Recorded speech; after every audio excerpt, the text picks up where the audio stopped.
Salam kenal adik-adik. Pada kesempatan ini, saya sebagai salah satu pengampu mata kuliah Mekanika Dasar, nama saya Putu Widiarini, akan menyajikan materi yang pertama pada mata kuliah Mekanika Dasar ini terkait dengan besaran, pengukuran, dan vektor. Pada video ini akan ditampilkan mengenai besaran. Oke adik-adik, semoga kita semua selalu dalam keadaan sehat. Mari adik-adik kita lanjutkan untuk membahas terkait topik besaran.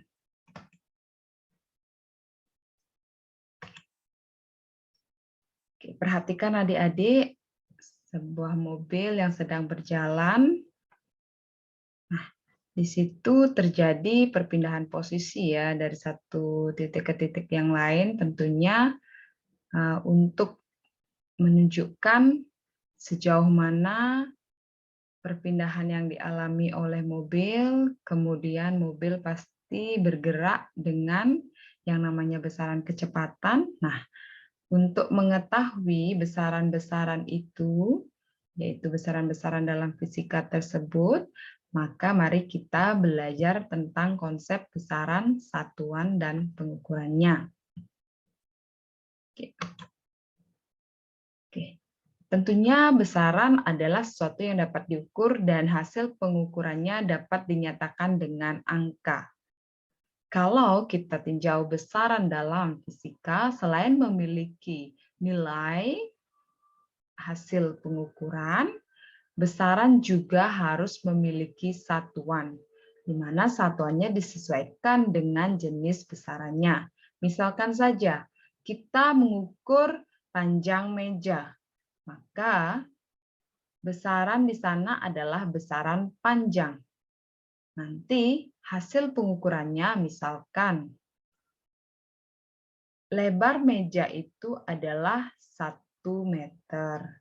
Maka hasil pengukurannya itu adalah besaran nilainya adalah 1, kemudian satuannya adalah meter. Jenis-jenis besaran. Jadi jenis besaran yang bisa adik-adik pahami di sini sudah sering juga didapatkan ketika di SMA, yaitu ada besaran pokok dan besaran turunan.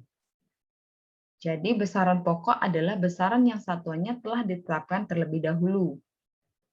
Sehingga besaran ini menjadi dasar untuk menurunkan besaran-besaran yang lainnya. Oke. Jadi ini ya dalam satuan sistem dalam sistem internasional ada 7 besaran pokok yang bisa ada dicermati pada tabel ini. Di modul juga sudah tersedia tabel ini. Ada besaran panjang, massa, waktu, arus listrik, temperatur, intensitas cahaya, jumlah mol zat. Harus diperhatikan ya simbol dari besaran, kemudian satuannya. Simbol besaran fisika itu biasanya dituliskan dengan cetak miring. Kemudian besaran turunan. Nah, tentunya yang namanya besaran turunan adalah besaran yang satuannya diturunkan dari besaran pokok. Misalkan saja ada besaran turunan kecepatan. Nah, seperti tadi mobil yang bergerak. Di sana terindikasi ada besaran kecepatan. Kemudian nanti ada perpindahan ya, perpindahan dari mobil dari satu titik ke titik yang lain, berarti ada jarak yang ditempuh. Kemudian nanti ada besarnya perpindahan. Nah, bisa jadi juga mobil bergeraknya dipercepat nanti, berarti ada besaran percepatan. Oke.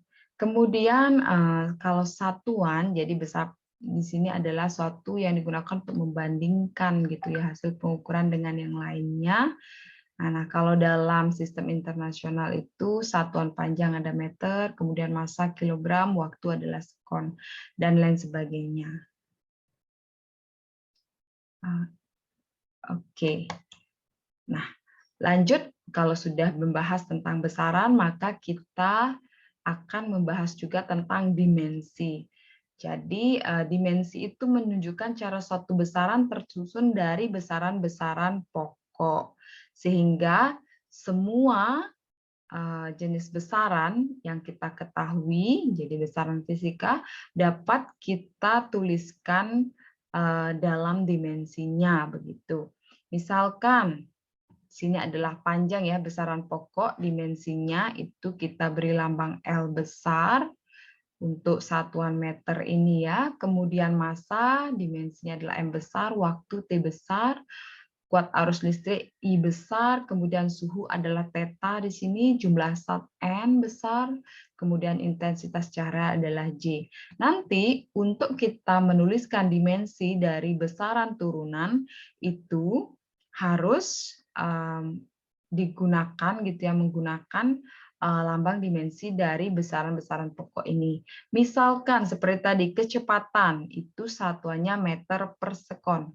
Maka nanti dimensinya adalah, jadi meter ada L berarti di sini ya, kemudian waktu T.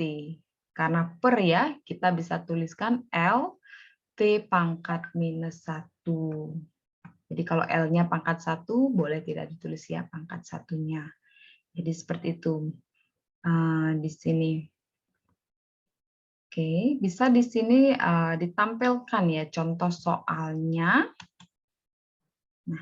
Misalkan saja, jadi dengan dimensi itu kita bisa menentukan dimensi dari dari suatu besaran yang tidak diketahui.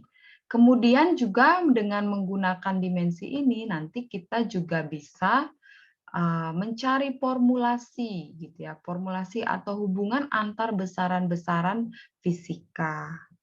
Jadi, seperti ini ya, diberikan satu hubungan M sama dengan G, M1, M2 per R. Di sini ada R kuadratnya ya, di sini. Nah, kemudian tentukan di sini dimensi dan satuan dari G itu sendiri. Oke, kita perhatikan ya. Nah, kita tahu dimensi dari gaya itu, satuan dari gaya adalah kilogram meter per sekon kuadrat. Jadi dimensinya M, L, T pangkat minus 2. Tanda kali ini bisa tidak ditulis ya adik-adik. Kemudian dimensi dari massa adalah M besar ya. Kemudian jarak adalah L besar. Sehingga dimensi G kita bisa susun dari persamaan ini ya. F sama dengan G M1 M2 per R kuadrat. Oke.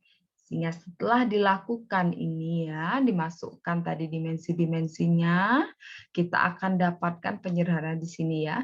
Jadi dimensi dari G itulah M pangkat minus 1, jadi M di sini ya dibawa ke atas semuanya. Jadi kalau yang di bawah ini menjadi pangkat minus ya. L pangkat 3, T pangkat minus 2. Jadi dimensinya adalah itu untuk G. Sehingga satuannya M ini adalah kilogram ya.